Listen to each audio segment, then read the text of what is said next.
کہتے ہیں کہ کامیابی کی راہ ہمیشہ سیدھی نہیں ہوتی۔ کچھ راستے کانٹوں سے بھرے ہوتے ہیں، کچھ اندھیرے میں لپٹے ہوتے ہیں، اور کچھ راستے ایسے ہوتے ہیں جو صرف انہیں نظر آتے ہیں جن کے دل میں امید ہو، دماغ میں سچائی ہو، اور ہاتھ میں محنت ہو۔ آج میں آپ کو ایک ایسے نوجوان کی کہانی سنانے جا رہا ہوں جس نے صرف سچائی، قربانی اور دیانت کے بل پر اپنی زندگی کو بدل کر رکھ دیا۔ یہ کہانی ہے رفیق کی، ایک غریب لڑکا جس کا بچپن کبھی بھوک سے لڑتے گزرا، کبھی لوگوں کے تانے سہتے اور کبھی تقدیر کے تھپڑ۔ رفیق کا باپ ایک چھوٹا کسان تھا، سارا دن کھیت میں ہل چلاتا اور شام کو بمشکل ایک وقت کا کھانا نصیب ہوتا۔ ماں سلائی کرتی اور رفیق خود کبھی اسکول جاتا، کبھی کام پر، مگر اس کے اندر ایک آگ تھی، ایک چمک جو اسے عام بچوں سے مختلف بناتی تھی۔ ایک دن رفیق اسکول سے واپس آ رہا تھا کہ محلے کے لڑکوں نے اس کا مذاق اڑایا، وہ رفیق پڑھ کے کیا بنے گا، مزدور ہی رہنا ہے نا۔ رفیق کچھ نہ بولا، وہ خاموشی سے اپنی چپل سیدھی کرتا رہا اور دل میں بس اتنا کہا، میری غربت میری تقدیر نہیں ہے، یہ تو بس ایک امتحان ہے۔ رفتہ رفتہ حالات اور بھی خراب ہونے لگے۔ باپ بیمار ہو گیا، ماں کی نظر کمزور ہو گئی۔ رفیق نے اسکول چھوڑ دیا اور شہر کا رخ کیا۔ شہر میں نہ جان پہچان، نہ پیسہ، نہ سہارا، صرف ایک امید اور ایک بوسیدہ سا بیگ۔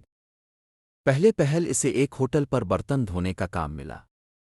دن بھر کام، رات کو بس ایک خالی بوری پر نیند، لیکن اس نے ہر لمحہ سیکھنے میں گزارا۔ جب کوئی گاہک بات کرتا وہ غور سے سنتا، جب مالک حساب کرتا وہ سمجھنے کی کوشش کرتا۔ 5 سال گزر گئے، رفیق اب ایک ہوٹل کا منیجر بن چکا تھا۔ تنخواہ معقول تھی، ماں باپ کی دوا ہو جاتی، بھائی کو اسکول کی فیس بھی وقت پر چلی جاتی۔ مگر رفیق کا خواب یہ نہیں تھا۔ اسے ایک دن ایک موقع ملا۔ ایک شخص نے اسے کہا، ایک جگہ ہے، کاروبار میں ہاتھ بٹانا ہے، پیسے کماؤ گے، بس تھوڑا جھوٹ، تھوڑی چالاکی اور کچھ دستخط جعلی کرنے ہوں گے۔ رفیق نے غور سے اس کی بات سنی، پھر صرف ایک جملہ بولا، اگر میرے ہاتھ سے کسی کا حق چھینا گیا تو یہ ہاتھ کبھی سکون سے نہیں سو پائیں گے۔ اس نے وہ موقع چھوڑ دیا، لیکن اللہ نے اس کے لیے کچھ اور لکھ رکھا تھا۔ اگلے ہی ہفتے اس ہوٹل میں ایک مشہور تاجر آیا جسے رفیق نے ہمیشہ کی طرح عزت سے بٹھایا۔ کھانے کے بعد اس کی گاڑی کا دروازہ کھولا اور گرم پانی پیش کیا۔ تاجر متاثر ہوا، اس نے پوچھا، کبھی کچھ اور کرنے کا سوچا؟ رفیق نے کہا، بس خواب ہے کہ اپنے گاؤں میں ایک ایسا اسکول بناؤں جہاں کوئی بچہ فیس نہ ہونے کی وجہ سے دروازے سے نہ لوٹے۔ تاجر مسکرایا اور اگلے ہی دن اسے اپنی کمپنی میں بلا لیا۔ رفیق نے پھر سے نیچے سے شروعات کی، فائلز اٹھائیں، کمرے صاف کیے، ای میلز بھیجنا سیکھا اور ہر دن کچھ نیا سیکھنے کی کوشش کی۔ سالوں کی محنت کے بعد وہی رفیق کمپنی کا ایک ایماندار اور قابل پارٹنر بن گیا۔ اس نے گاؤں واپس جا کر وہ اسکول بنایا جس کا خواب اس نے بچپن میں دیکھا تھا۔ اس اسکول کا نام تھا امانت، کیونکہ رفیق کے بقول سب سے قیمتی چیز جو میرے والدین نے مجھے دی وہ دیانت تھی۔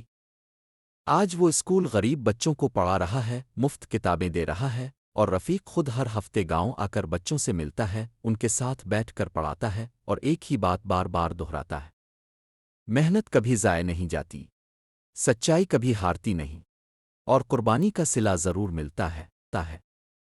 رفیق کی زندگی ہم سب کے لیے ایک آئینہ ہے۔ اگر ایک معمولی لڑکا جو سڑک پر برتن دھوتا تھا ایک دن تعلیم بانٹنے والا بن سکتا ہے تو ہم سب کچھ بھی کر سکتے ہیں۔ فرق صرف ایک چیز کا ہے، ہم اپنے راستے پر کتنے سچے ہیں۔ اگر ویڈیو پسند آیا ہو تو چینل کو لائک اور سبسکرائب کرے۔